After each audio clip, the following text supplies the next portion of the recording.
So, like when you look at what you're calling a failing city, We have a failed city government, and it's failing it is failing the city. paint me a picture of your vision of the future.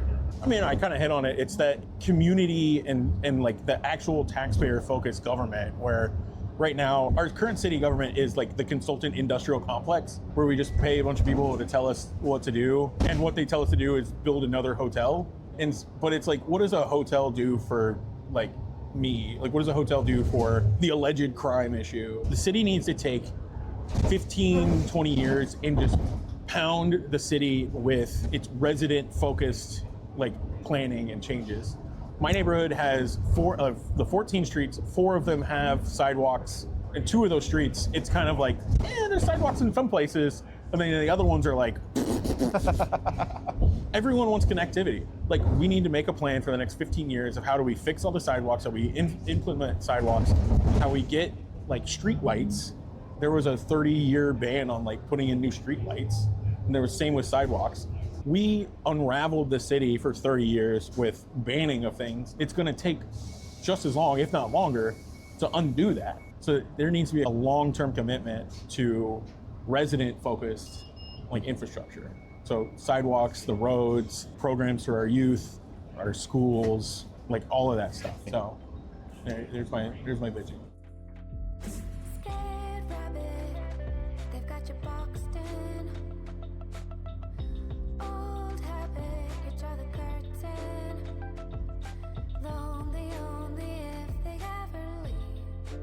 Hey, in 1989, a man wrote a book. That man was named Ray Oldenburg, and he wrote a book titled The Great Good Place. In that book, he described a place that was not home, not at work, and he called it the third place. This is a place where you can go exist, be together, and build community. And I've made it my goal to find people in Indianapolis who are creating third places all over the city. So today, I'm ready to highlight my guest. I've got a little intro. This person goes by many names. The mayor of 46th Street. Yes. The Snow Angel. Yes. The Indy Bench Mench. That is the newest one. The most modern one. I'm going to give him my own designation. Ooh. Which is the People's Handyman. I like it. Ooh. Yeah. I'm going to get that like embroidered. Embroidered? Embroidered. I don't know. I'm a hillbilly. Leave me alone. This person has gone on record months and months ago, gone on record saying, if I do not come on the Third Space Indy podcast, it will be an affront to God. And so we've come together here on this beautiful Sunday to make an appeal to God himself, to record together. Is this true? Yes, I'm a religious man. I'm not, and I'm the one that said the affront to God.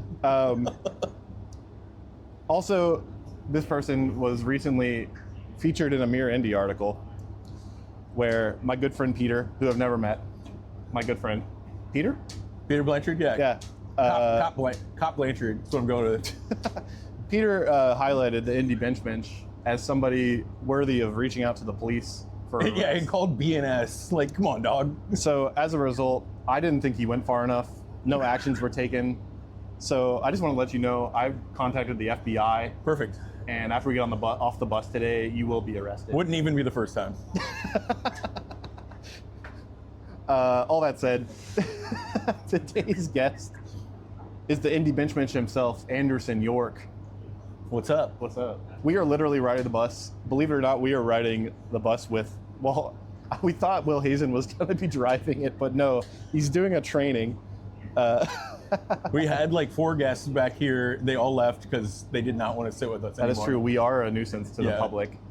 So we're just keeping up the theme of Anderson. Perfect. Yeah, riding the bus was Anderson's idea. I think in his ideal world, somebody walks up to us and gets on the microphone. Yeah, it's like Subway Takes. Like Subway Takes, Yeah, which Indigo really wants me to do, if we're being honest. So I didn't really plan any conversation pieces because first of all, I just want to thank you for these gifts that you gave me. Yeah. You need me to hold them up for you? No, I don't think. Oh, okay. I didn't know if we were paying a hiding. Well, I try to like keep it oral. That's fair. Audio, Well, I mean, because we can. audiolize the things that I gave you. It's fine. Yeah, don't hold them up. Just list them off. Because, wait, before we do that, so Anderson is a self-described anarchist, Yeah, correct? that is correct. What that means, I think, varies to a lot of people. 100%. Yeah. But I think in the case of Anderson York, it means that he seeks to do good in the world without permission. That is exactly it. It's what's written on my benches now. It is written on all the Yeah. benches that he delivers. Not all of them. Sometimes I put other stuff. We'll talk about that in a little bit. But Anderson said that every time a neighbor moves into his neighborhood, he gives them a little gift bag, and he decided that I'm his neighbor and gave me a gift bag. So what's in the gift bag? Yeah, you are my neighbor. So it's a myriad of stuff. Obviously, I do a lot of foraging and gardening and stuff on top of my menching. So there's wine in here that I made from foraged service berries, mulberries, and cherries all mixed together. Most of the service berries were from a group of girls and myself that all kind of we've come together to forage stuff together. There's some grape jelly from wild grapes out of Brookside Park. There is some vanilla extract that I made using whiskey from Loom on 46th Street. There's some soap in there made with coffee from Gold Leaf on 46th Street. There is persimmon pudding that I made from persimmons off of the Monon. There's also there's persimmons in there from the group of girls that I've helped train to forage more. Yeah.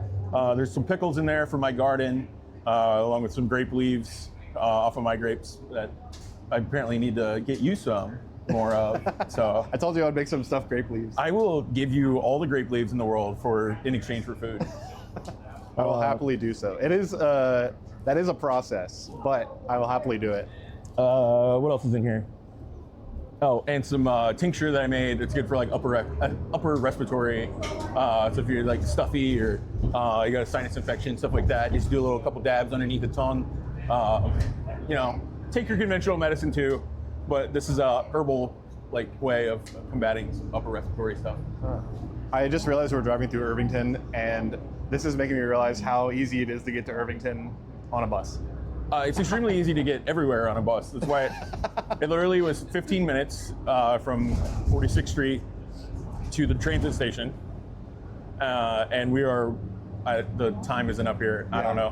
Whatever. It's like a half-hour drive for me from my house. Yeah. And I think if I had only taken the bus, it would have been probably 40 minutes, which is not that bad. I love living in Broad Ripple area for a lot of different reasons. The only negative that I have about living in Broad Ripple is that driving takes forever to get anywhere.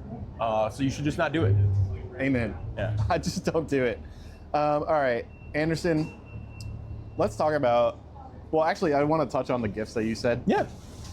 Because the past couple episodes I've brought up this idea of food sovereignty and taking control back. I do enjoy that your podcast has become like an alt-left pipeline. I'm trying. Try to make it for the layman, though.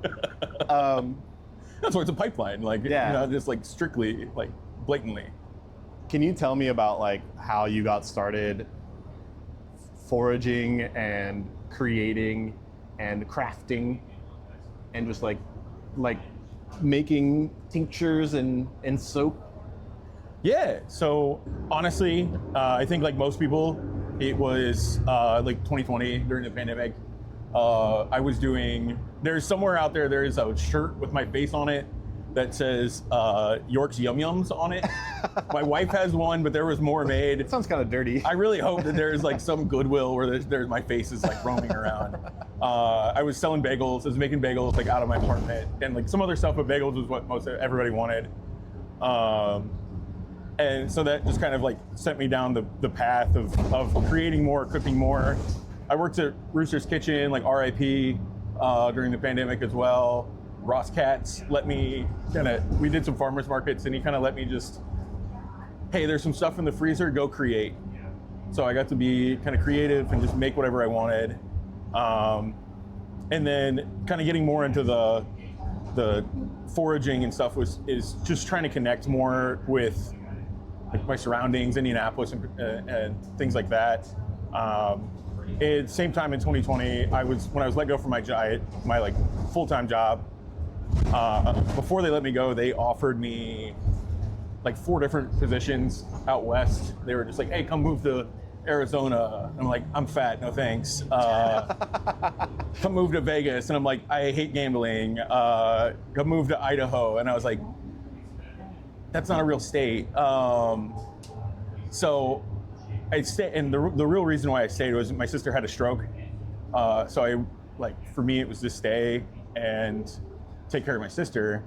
But when I decided to actually stay in Indianapolis instead of moving, I wanted to try to do as much as I could to connect more with my city, connect more with my surroundings, connect more with just everything, just be a better Hoosier. So, I mean, my sister's stroke kind of is what kept me here and got me to dedicate, more of myself to my city. So, she's my good angel. That kept me here. So, did you, before any of this occurred, would you consider yourself like closed off or? No. I was talking to my boss on Friday, and because she finally found the Mirror Indy article, and she's like, "So how long have you been like the helper and like good to everybody?" And it's like, well, one of the comments on the Mirror Indy article was somebody I went to high school for, and he said Anderson would give you his like shirt off his back, and I was like, I haven't talked to this dude literally since high school. 34, do the math. I'm not. So I've always been, trying to give as much as I can to others, but it was then when I started doing more like hyper local, like the things in my own backyard, things around the city. Yeah. I've been thinking a lot about being unemployed recently, just like how the manic life that is, because like some days you'll be like, some days it's awesome. You're like, oh man, I'm don't have shit to do today. But then eventually you get to the point where it's like, oh my God, I don't have shit to do today. Every once in a while, I used to, when I was still like active on Twitter, when I would take like PTO, I would always like label it as like I'm unemployed. And I would just do the most like random shit possible. And I would just keep posting it to Twitter and just be like, your unemployed friend at 2 p.m. on Tuesday. Because I just would be like in the middle of Marat Woods or some shit with like 3 beers. But I was thinking about like the like trying to get a job, and in an interview, my line would always be like something along the lines of like, I'm super people focused. Like I'm like, that is basically my entire selling point is that I like love helping people. I love talking and helping people. And if you didn't know this, that will never get you a job. Well, at least not the jobs I was trying I was just saying the jobs that you do. I'm not gonna say who my employer is, but like, I work in sales, I work in service, and that is what's gotten me really far in my career is being problem solving focused. Like you can listen to what someone's need is, and you can craft that into whatever the hell you're trying to sell them. Yeah, definitely. So it is useful. So let's talk about because I always got to think of my mother. If somebody doesn't know what the Indy Bench Mench is, can you tell me what the Indy Bench Mench is? It was a joke. Dead serious. Yeah. So I have a newborn. Well, do you still call it like 10-week-old newborns? I don't know what the cutoff is anymore. Wait, I don't know. How old? It's 10 weeks old now. That sounds new to me. All right, we'll call it. It's still a newborn. So I need to start a little bit farther back. Over the summer, there was some like trash lumber in the alley next on the Monon, and there was no bench at 49th and the Monon. And I was like, oh, I'm gonna take this lumber and build a bench and throw it just right here and now I've moved another bench that was somewhere else that I'm not gonna say. And now there's 2 benches there. Yeah. And we call that our office. Like me and our neighbors, we just kind of hang out there. Anyway, so now the Bench Mench origin of this was, we had a neighbor, we had a child. We were on a walk with our newborn. My wife had to stop and breastfeed, so we were right there at the Monon, So we stopped and sat on our bench. I took a picture of my wife. I put it on my personal Facebook and just said, build benches so hot girls can breastfeed. And one of my other like friends on there commented, the next thing you're gonna know, there's gonna be an Instagram page called Bench Mench. And they're gonna build benches for people. And I said, no, wait, hold on, that's kind of funny. And made the Instagram page and just like shared it and said, done. I put that same image of my wife. I didn't say hot girls on that one. And just said, send me $40 and a place you want to bench, and I will deliver to the bench. Yeah. And now there's like 23 benches. 23? 23 benches. It's only been like 2 months. Ish. I have unmedicated ADHD. Yeah. It's my superpower. I would say I have undiagnosed ADHD. I don't know. I'm not also not diagnosed, but I know how I feel after like 3 Red Bulls is very different than before.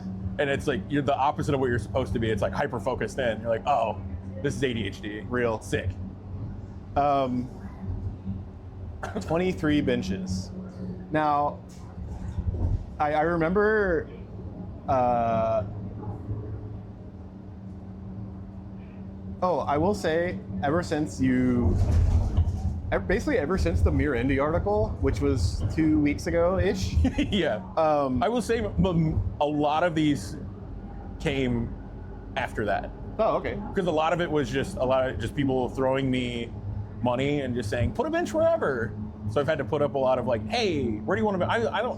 Because I don't know. I know my neighborhood. I lived in Irvington. I know that neighborhood. Yeah. I lived at Franklin Township. I know that neighborhood, but I don't know like your neighborhood. Yeah. So it's like, I don't know where you actually need one. So I just always throw it out there. Like, hey, I've got money for a bench. Where do you want it to go?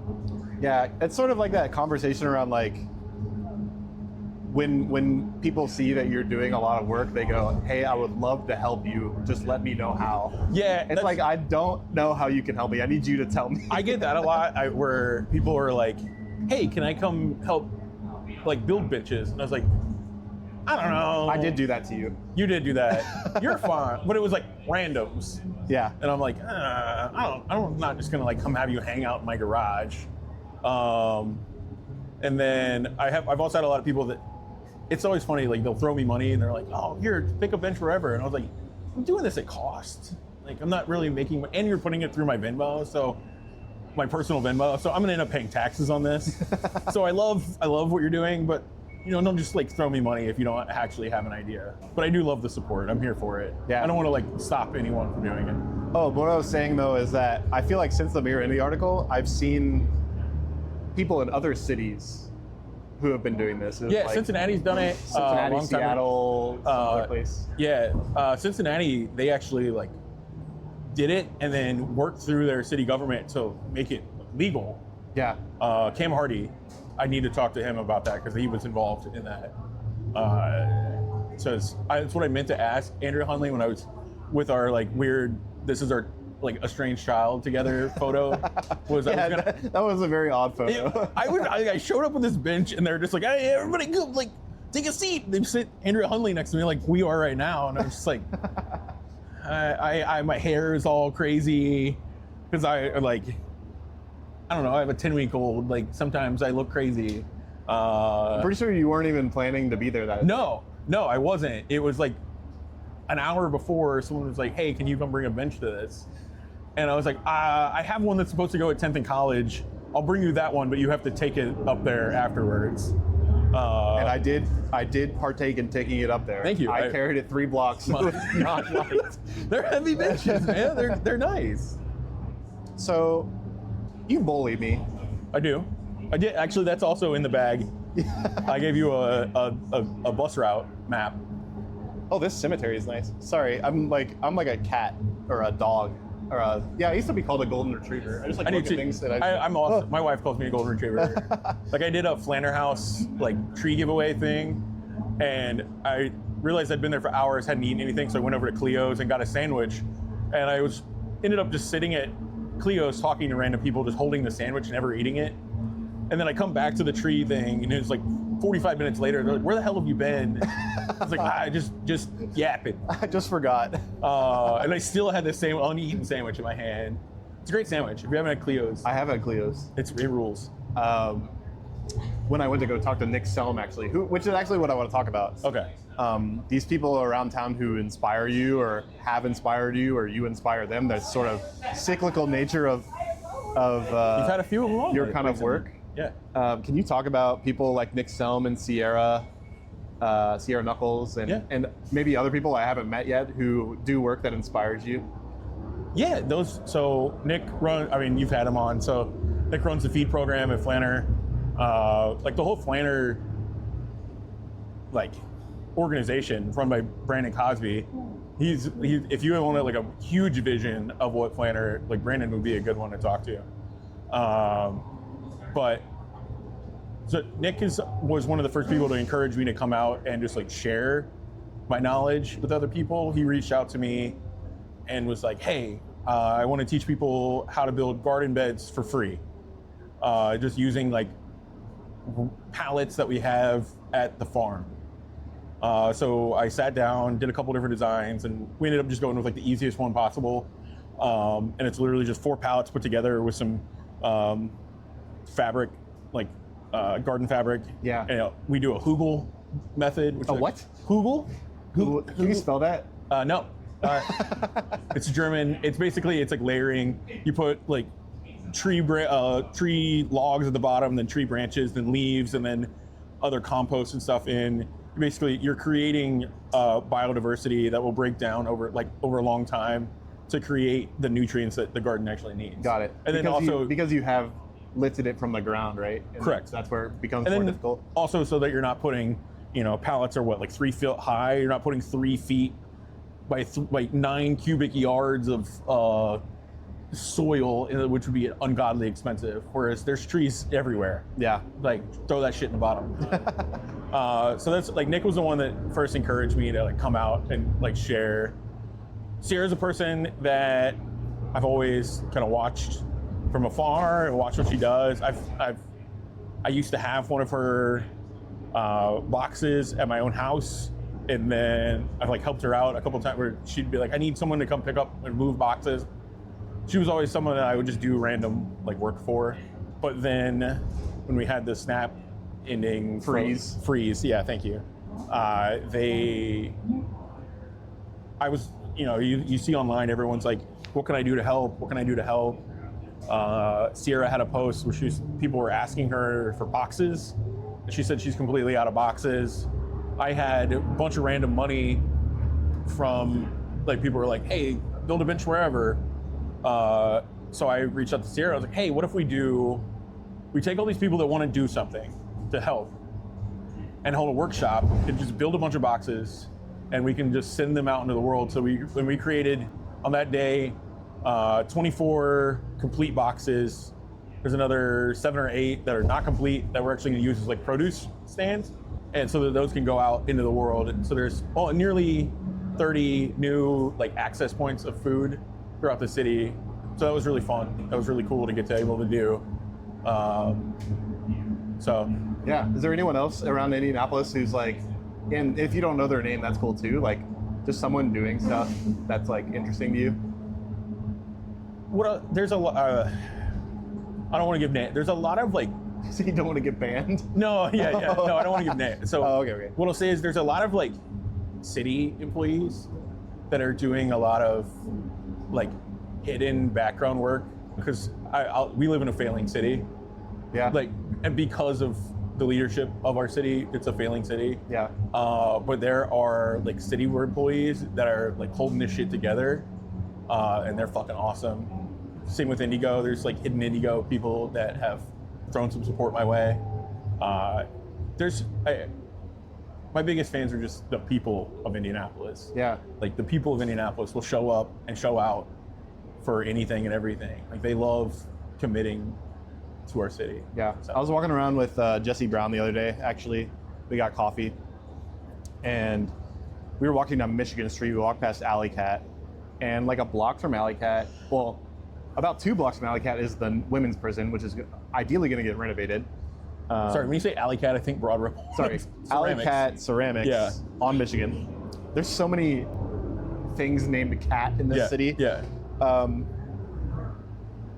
So there's a women's prison like 2 blocks, but like between Alley Cat Ceramics and the women's prison, there's just so much, not only empty lots, but buildings that are dilapidated. Yeah. And I was telling Jesse that like when I see those buildings and I see those empty lots, I see so much potential and so much like truly like beauty, and I have like a vision for what could be. Yeah. And when you say that Indianapolis is failing, like I feel that because I see these places that could be beautiful and could be third spaces or community like things.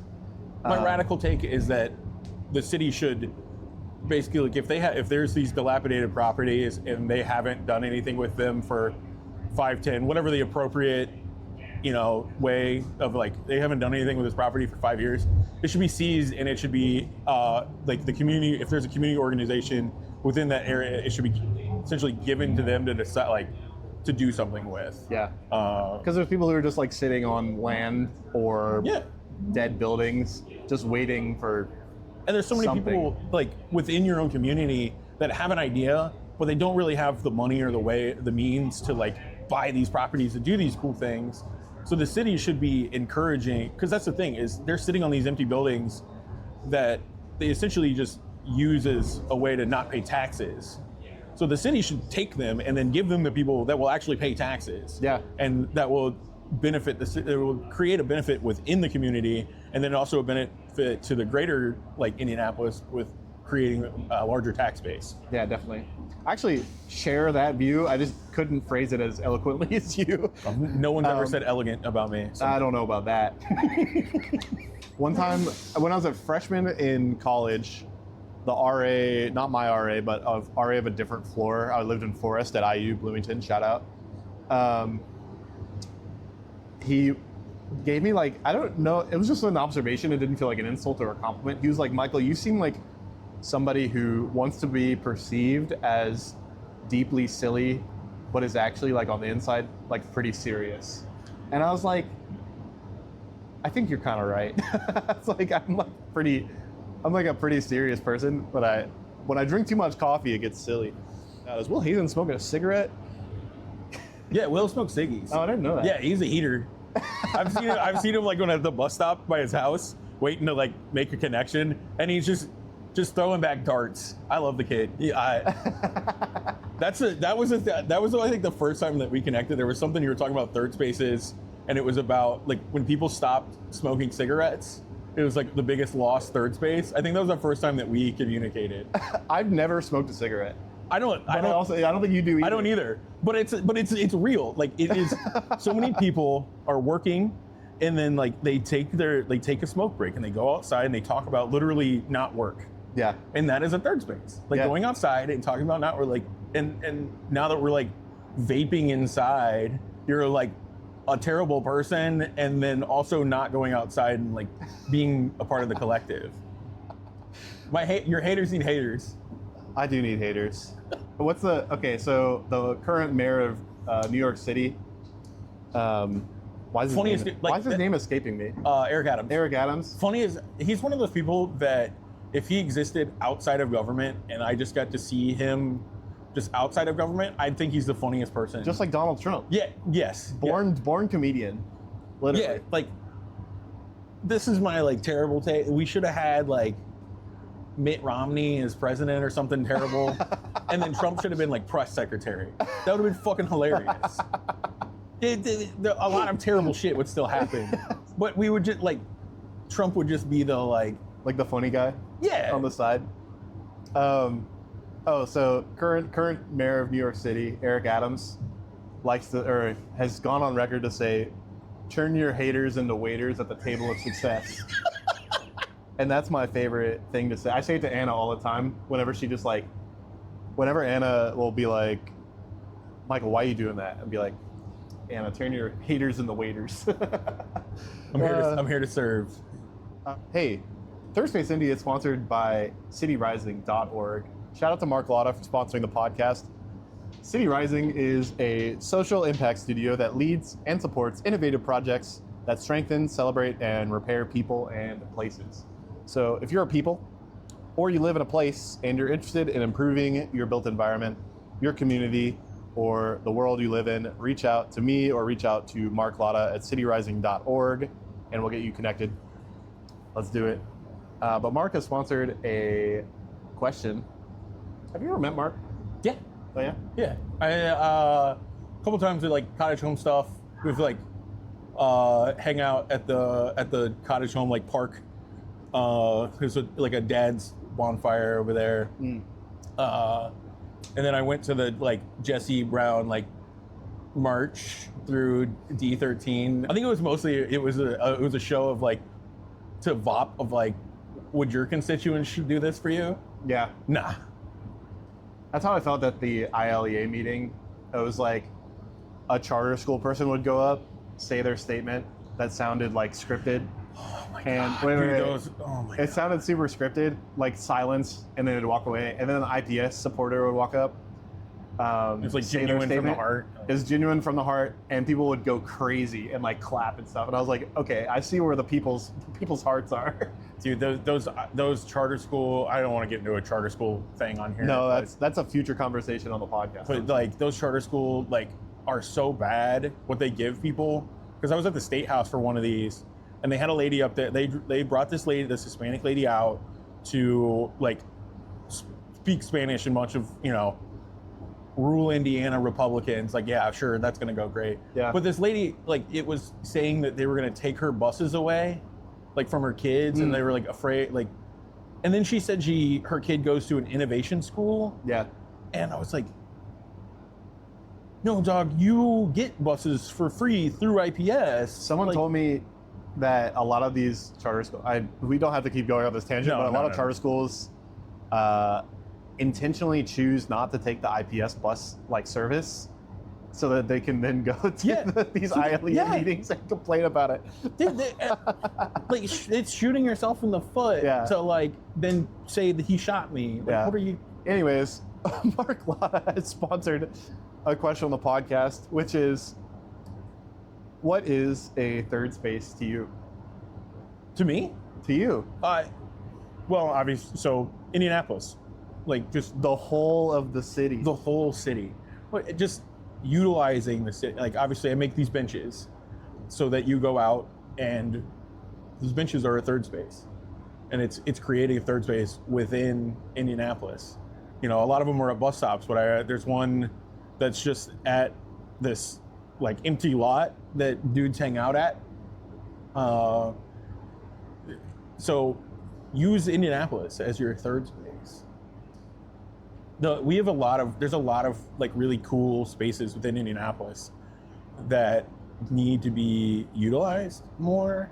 Like I love our greenways and I love our parks and everything, and it's like we need to be hanging out in these places more. I think Broad Ripple Park is one of the nicest parks I maybe have ever been to, but it feels dead all the time. All the time. And I don't know All why. the time. And they're trying to pave a road through the center of it. Did you know Oh, that? dude, that was awesome. They're still trying to do that. It's not. I'm very close to one of the BRVA people that is doing some good work on it, and he also runs like the farmers market. It is a road through the middle of the park. Is it Andy? It's Andy. Okay. It is a road through Shout the out middle. to Andy. Andy Porter rules. That's another one doing a lot of great work. I like Andy. They're building a road through the middle of the park. They are going to cut down like 5 very large ancient trees, which, yes, that sucks. We hate that. More roads in Indy, we hate that. I get it. I understand. It's farmers market. This is the largest farmers market in the city. It has no permanent home. It's literally in a parking lot, I hate it. a sub parking lot of Lowe's. That's not in Broad Ripple. That's not in Broad Ripple. The only way they could hold it in that park is if they were to put all the vendors within the park and just destroy the park. Now I have a question. There's 2 very large parking lots Why can't they use those? That was what I said. I did say that. And I think they're like, well, because like where would people park? Because it's Indianapolis. Yeah, like, because people can't. Everyone has to drive. I've learned that actually. This is the recent development in my thinking is that drivers don't have object permanence. No, they don't. This was the biggest thing about that Brown meeting where they were like talking about where I met woke Mayor Brainerd, by the way, about the drive. Like they were like, we need more parking, and it's like you could build a literal like mini parking garage in front of every single like business in Broad Ripple, and people would still bitch. Unless they will bitch unless they can get out of their car and it's directly in front of like the place they're gonna go. Because they were talking about making the fire department that's in the middle of like Westville Boulevard like into a police station with like holding cells. Yes. And I was like, absolutely not. And then they were talking about more parking. I was like, we have a parking garage on College that has a police substation in it that no one uses. Did you see my, it's not the turkey trot, drumstick dash? That morning I posted like, oh, the people found the parking in Broad Ripple. Yeah. Oh, they finally figured out that there's neighborhood streets and you can walk like a half block actually. It's crazy. You can walk places in Broad Ripple. Like no one ever parks on my neighborhood street. I cannot foresee a scenario where so many people park on my neighborhood street that it becomes a problem. Like there is so much space. You just have to walk just like a smidgen. Dude, and that's the thing. Unless like we are trying to create solutions for people that will complain no matter what. So it's like, why? Throw those opinions in the absolute garbage and only do things that are of benefit. Yeah. For those of you who don't know, parking and car-based infrastructure is the most subsidized form of land use. You know why in the US. We didn't really get much snow yesterday? Because we were just a giant heat sink.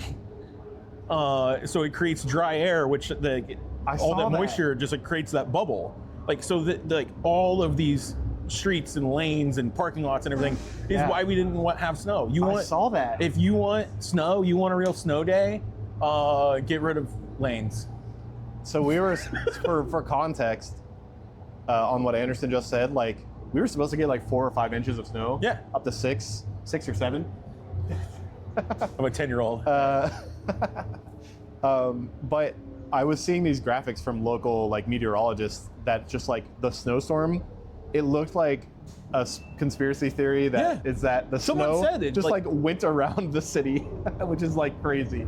Because of what you just said, there's so much heat in the asphalt on the ground. Yeah, it creates the heat. It's a heat sink, and then it creates dry air, so that moisture doesn't like break through. It's creating this like dry air barrier. Yeah. That it has to overcome. So that's why it snowed all around us for hours, and then finally it started snowing here because it broke that barrier. Yeah, and all the roads are like pretty clean right now. Pretty crazy. Third space is the whole city. You gave the definition at the beginning. It's just anywhere that's not work or home. Yeah. So like everywhere else. Yeah. So it's like get on a bike, go find a part. Like I love riding my bike through parts of town that I don't actually know that well. Because when you're on your bike, you're low to the ground, you're out in the open, and you say hi to people, you talk to people, you get more stories about other people and their neighborhood. So I always try to like pick a random neighborhood that I haven't been through before. So there is a get on touch grass and talk to people. I've probably said this on the podcast before, but I'm gonna repeat it because I really like it. Almost everyone I talk to, tell them what I'm doing here. I say, like, are you interested in connecting with more people? Are you interested in having more friends? Are you interested in like creating community, that type of thing? And overwhelmingly the answer is yes. Yeah. And then the follow-up question to that is, have you tried? No. And the answer is always no. So this is why I started our like neighborhood association. Was because the Sobro Alliance. We had a longtime neighbor who was like, I really hate association. Like, let's not be a neighborhood. And I was like, cool. What's your idea then? She said alliance. We went with it. It's Cher. She's the best. She's like a purple house that's all pink inside. She's the most lovely. Crazy. Yeah, she's lovely. I love her, and that's what she wanted. So we gave it to her. But this is why we started this. Was we as millennials like crave being with other people, but we're so fucking terrible at like doing it. So our neighborhood association is not really about like changing infrastructure, which we are. Like I gave John Barth our like priorities, but it's about like creating community like gatherings. We do a picnic, we had Halloween, and then doing mutual aid for each other. Like I had 8 people that were willing to go shovel snow today for our elderly and disabled neighbors. And then it rained and all the snow's gone, so they didn't have to go out. But like that's what I'm trying to create is more connections with our neighbors. Because the more you know about them, and that's why I bring them the bags, is so that I get to know their name. Give them the bag. They know like I'm the kooky dude with the garden out front, and normally there's chicken eggs, but my chickens are protesting right now. That's okay. So, that's like I give them a little piece of myself so that I can get more out of them. But like that's what our neighborhood like association is about, is just creating that opportunity to connect with each other. Yeah. What is a third space for you that you've had in the past that no longer exists for you? A lot of libraries, honestly. So like, are there libraries locally that have just got like go poof? They've gone away or they've moved or things like so like one of my fondest. So when I was a kid, my mom moved to Kansas City, and so I was spending a lot of time. My dad lived out in Putnam County, but I was still going to schools here in Indy. So I'd spend a lot of time like at my grandparents' house, basically like waiting for my dad to come get me. And one of like my fondest memories with my grandpa was we would ride our bikes up to the like Eagledale Library, because it was like the only we could safely ride bikes there. But it's moved. It's over on like 38th by the Meyer on the West 38th now. But that old, and it's one of the new buildings. It's beautiful, but I miss that old like neighborhoody small library. Like I remember the computers having the like DOS and like orange font on it. Like it wasn't like where you go to like play Roblox or whatever. And it's like where I went with my grandpa to get books. I ran like basically like a programming education program with a brothers and sisters. Wait, what's the organization called? Little Brothers? Big Brothers, Big Sisters. Big Brothers, Big Sisters in Bloomington when I was a student there. And we would teach them like a short programming lesson, and then the kids would be like, I'm playing Roblox. So it'd be like, just shut off. It's like, okay, well, that's fine. Move on with your life. No, or like, I was thinking about this a little bit, and I was like, what's a third space that's gone for like a lot of where I was trying to think of like, what was the downfall of some third spaces? And I think I've tied it to McDonald's getting rid of play places. When McDonald's got rid of all the play places, like there was no like cheap place you could feed your kid, like, and then like let them go play. Yeah. And it's indoor, because like we have a lot of parks obviously, but it's 20 degrees today, it's snowy. Like where do you take your kid today? Yeah. You could have taken them to the McDonald's play place. I think the conversation, I do think my good friend Mike, who I won't say his last name, but my good friend Mike said, I think about this almost every day. Let's talk about schooling for some reason. This was months ago.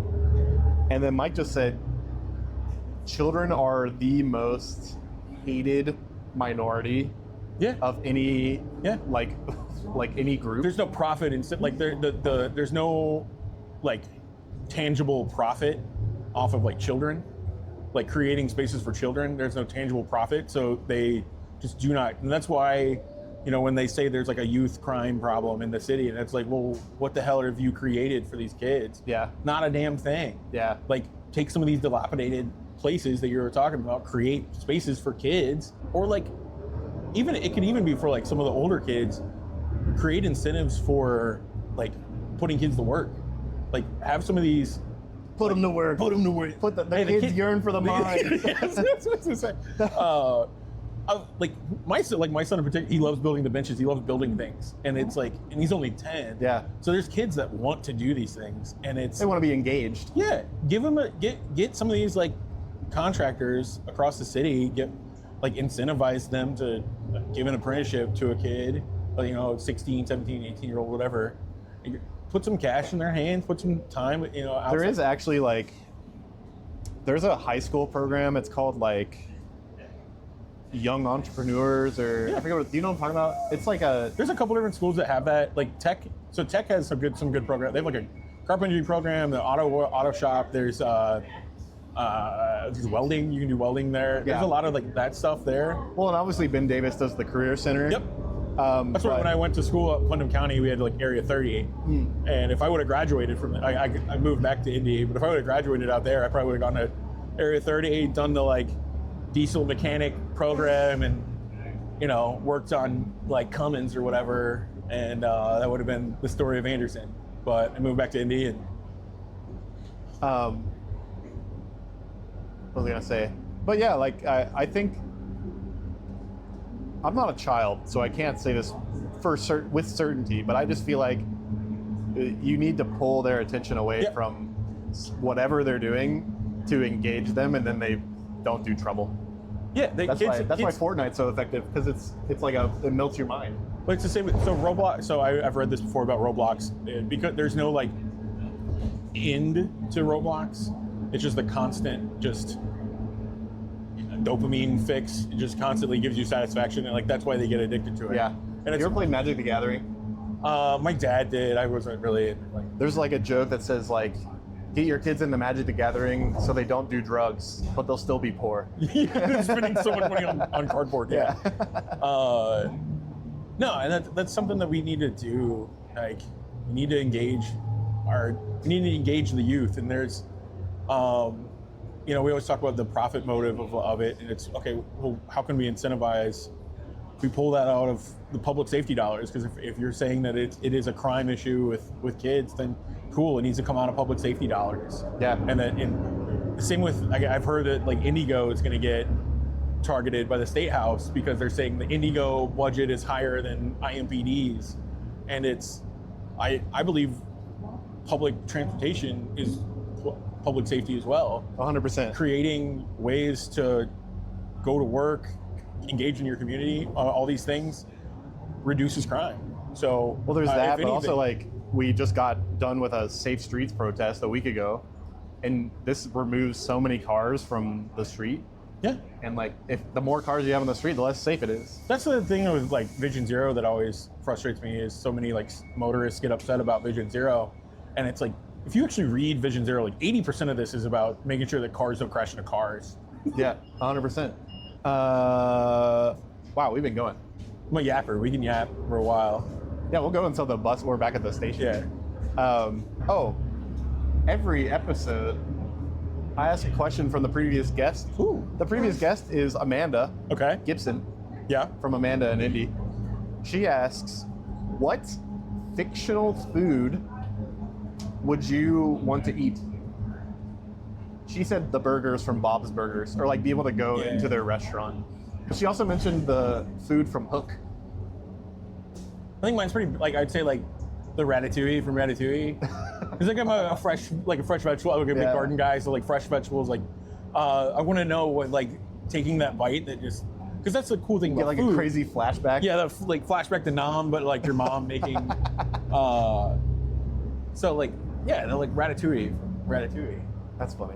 Well, that's an interesting topic. So you are a man of the earth. Yeah. You forage and whatever. When you're not being a man of the earth, where do you go? I know you go to Gold Leaf a lot. Yeah. So Gold Leaf, Loom, Pawn Shop. Pawn Shop? Yeah, the Pawn Shop Pub. It's 54th. It's next to like Shadow Lounge, like 54th and Keystone. Keystone Diner. Keystone Diner has been the replacement for Donut Shop. Like Donut Shop used to be the spot.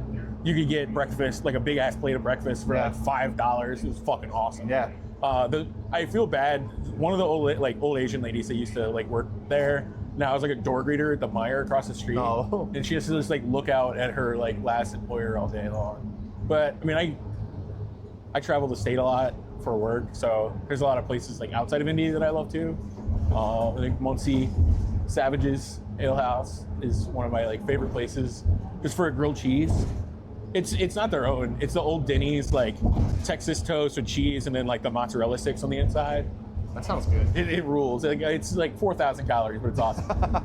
But locally, like Pawn Shop is probably where like me and my wife like frequent eat out the most. Wait, so this is a restaurant called Pawn Shop? Yeah. I have gone there, and I have no joke. I had 2 beers and the double cheeseburger like lunch special. Guess what my bill was? What? Before or after tip? 2 bills and a double cheeseburger? 2 beers. Two beers Sorry, and a double 2 beers. Yeah. I'm gonna go Campers. $12.50. Ooh. Yeah. It was like $13. And then I tipped like 7 because I was like, oh no, this feels wrong. So here's $20 whole. But yeah, dumb cheap, good food. But yeah, no, if I like to cook at home a lot, so like that's where all my like good food comes from. So if I go out, I eat absolute garbage. Like obviously, look at me. Have you ever seen like Dwayne "The Rock" Johnson on his like cheat meals? Yeah. Oh yeah, it's disgusting. Kind of like you in public. You're Yeah. just like Or I go 16 pancakes, 2 grilled cheeses. I go to a lot of like Hispanic spots on like Michigan Road. There's one El Pastorcito at like 79th in Michigan. It's a little taco spot. They got a bakery next door as well. I have vivid memories of that place because at an old job, they made me like cover all the Hispanic accounts once because our Hispanic account rep got a DUI. So they were like, Anderson can do it. So every time I'd go there, this like old lady, she would just like feed me. She would just like take tacos. So now I try to give her as much money as possible. That's awesome. Or there's a pupusa spot. Do you know any Spanish? No, I'm real bad. Like my stepdad is Hispanic. I can understand, but like when I go, my brain goes to like put it together. Terrible. I usually try to speak Spanish to the. There's like a Central American, Guatemalan grocery store by my house on 52nd. Yep. And I usually try to, when it's the older ladies, I try to speak Spanish to them because they think it's cute. The younger ones they're not really into it. This idiot. Yeah. But the older like Hispanic, they think it's adorable. So like I try there. That's funny. Is there any question? Actually, what's your hottest Indianapolis take? My hottest Indianapolis take? Yeah. Whatever you feel in that question. I mean, I already said that the city government sucks ass. I don't think that's a hot But that's take. not a hot take at all by any means. Do you have a hot take? Do you have a take that you think is unpopular? Not really. I mean, I think Indianapolis is cool. Like, I don't know, get on the fucking bus more. That's all. That's my hot take. That is an unpopular That is an unpopular take. Maybe No. not among my listeners, but actually I'm interested to know how many of my listeners have actually ridden the bus. Because I bet it's very low. A numbered bus, not one of the rapid transit lines. Well, I don't even think the rapid transit lines are among the listeners. That's fair. No, it's because that's the way I think about it. Like if we were to take this to the zoo or to the airport, Yeah. like it was 15 minutes on the 19 down to the transit center, and then it's like 15 minutes to the zoo. It would have taken me 30 minutes to drive there anyways. I didn't have to put my child in a car seat, which, there's 5 minutes of my life that I was never going to get back. Yeah. And then I got to like argue with a 10-year-old who's grumpy that we're going. Actually, no, he loves the zoo, so we wouldn't argue with that one. I want to go to the zoo. Dude, the zoo rules. We have some free tickets, and I need to go. Go. No, I don't know. I mean, Indianapolis rules. There shouldn't be hot takes. I think actually, again, not among the listeners of this podcast, but like, I have learned that is a hot take. Like, people don't like this city. It's really like people who live here. Like, cause I scroll on Threads. If you go to Reddit, and there'll always be people that are like, hey, I visited your city this weekend, and it fucking rules. and the people that don't like the city are the ones that have like never gone anywhere else. I agree with that. Because like I love lots of other cities. I used to work for a company that was in California, and so I'd go out there a lot. I'd cover Illinois, Kentucky and stuff for work, and like Louisville is one of my favorite places in the world. I don't really want to move there. Can you tell me why, other than your sister? I mean, well, my sister just to shout out because I love her to death. She finally got some care recently. Got a surgery. She can actually walk now. Let's go. So she's been walking like Pogues Run. She can do like full laps. Before she couldn't even like walk up and down her block. But now she was doing full laps at Pogues Run, the park like on the east side. I don't think I know that one. It's often, if you're like driving east on 70, Yeah. you can see the like water for it. Oh, okay. Before the like Emerson exit. Okay. But she can do like full laps there now. So That's shout awesome. out to my sister. Let's go. Who is walking full laps now. So not that I want to leave this now. I'm like fully ingrained in the city. I'm not going anywhere. But she's not. Can't the be reason. that Indy Bench Mench somewhere else. Yeah, no. It's the independent. Yeah. Different spelling. Mench is also spelled wrong too. So like, That's true. I literally just copied and pasted what someone said, and then later it was like Peter Blanchard was like, this is spelled wrong, and I was like, whoops. You're not Jewish. No. Yeah. No. I don't know. So yeah, no, I'm not. I don't know. I just honestly, if I were to move to Louisville, I would move to like New Albany.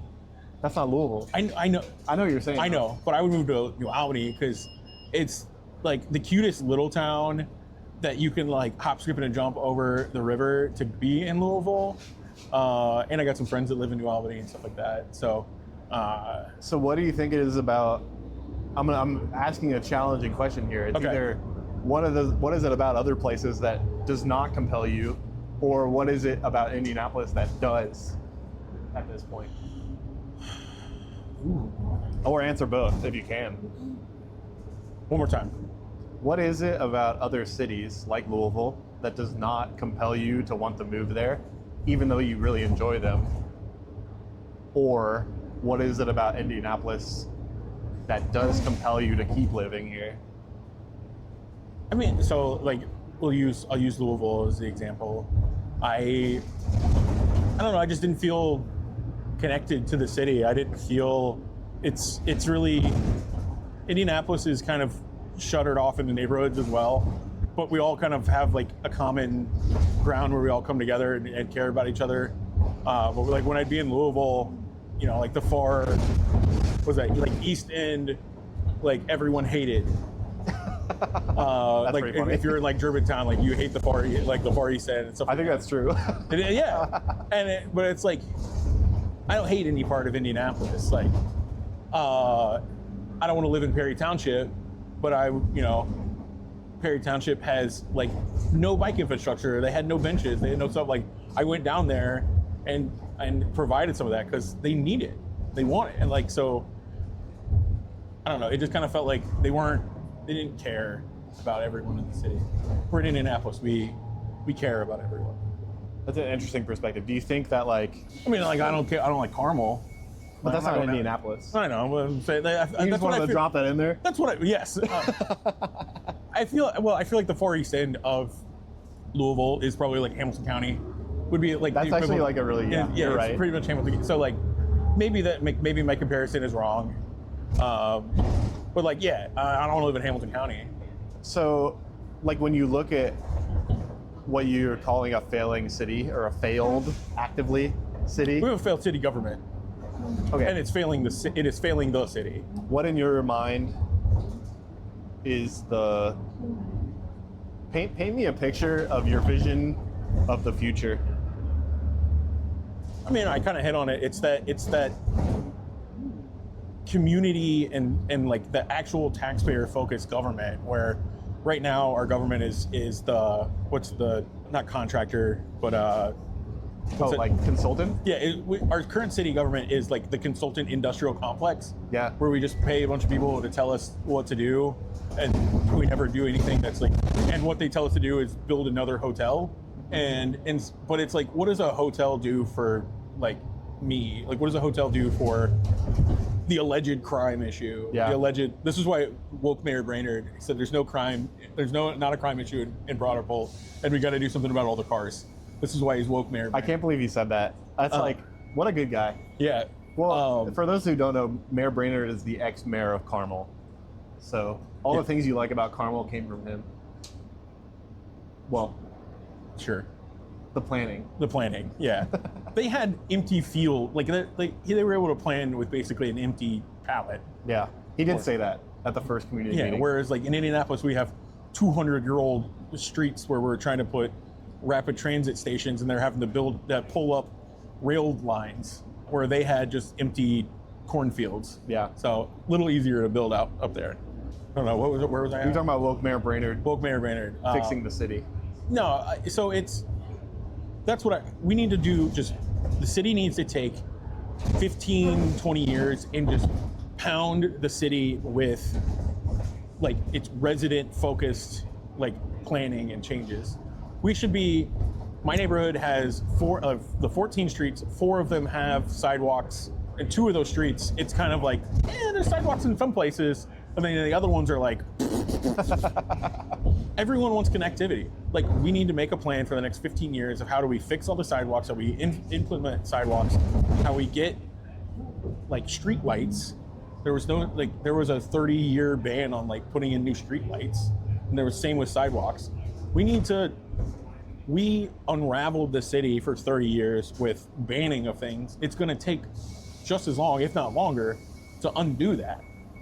So there needs to be a long-term commitment to resident-focused like infrastructure. So sidewalks, the roads, the programs for our youth, our schools, like all of that stuff. So that goes back to what I said, where we should be these properties that are just sitting on and letting be dilapidated. Yeah. For, after 5-10 years, we should be taking those and giving them back to the community to do something. Definitely. So there's my vision. All right, let's wrap it up. Okay. This is long. It is long, but that's okay. First of all, what would you like to ask the next Third Space Indy guest? What is your favorite Indy park? But you can't use like Eagle Creek or like Fort Harrison isn't an Indy park, but You're I feel like gatekeeping. the big ones. Like I want to know what your favorite like neighborhood park is. Okay. So like me, I grew up at 20th and Kessler, so like 20th and Centennial. It is an absolute dog shit park. But like that little like park has so much like history. Hey, the video cut out right in the middle of us talking about Anderson's question for the week, but I think we got enough footage, so we're just gonna close it out. Ignore me for my small technical difficulty, as always. Everything's good. But thank you so much for your question. It's a good question. Thank you. So, what Indy park? What small neighborhood? Neighborhood Indy park? Yeah. What small neighborhood Indy park? If you don't have one, go find one. Like it's okay to. Oh, that is one. that's what we talked about just after it cut out. It's just talking about not personally thinking of one. You know what park gets a lot of love that I just don't like is the one down in Fletcher Place that's like looking over the highway. What's that called? I don't know. Yeah, that's. I don't want to look at cars. Yeah, it's like look at this beautiful scene of the highway of the North Split. All right, so Anderson, thank you so much for coming on the podcast. Can you tell the people where they can find you? Yeah, I have Blue Sky. It's just Anderson York. Period. Whatever the hell comes after that. I have the Instagram Indy Bench Mench. You can reach out to me there. And then if you have something that is kind of cool and you want somebody to help build it with you, whatever, man. My phone number is 317-397-6663. Like call me, text me, because I don't have like a smartphone anymore, so I'm not on the social media a lot.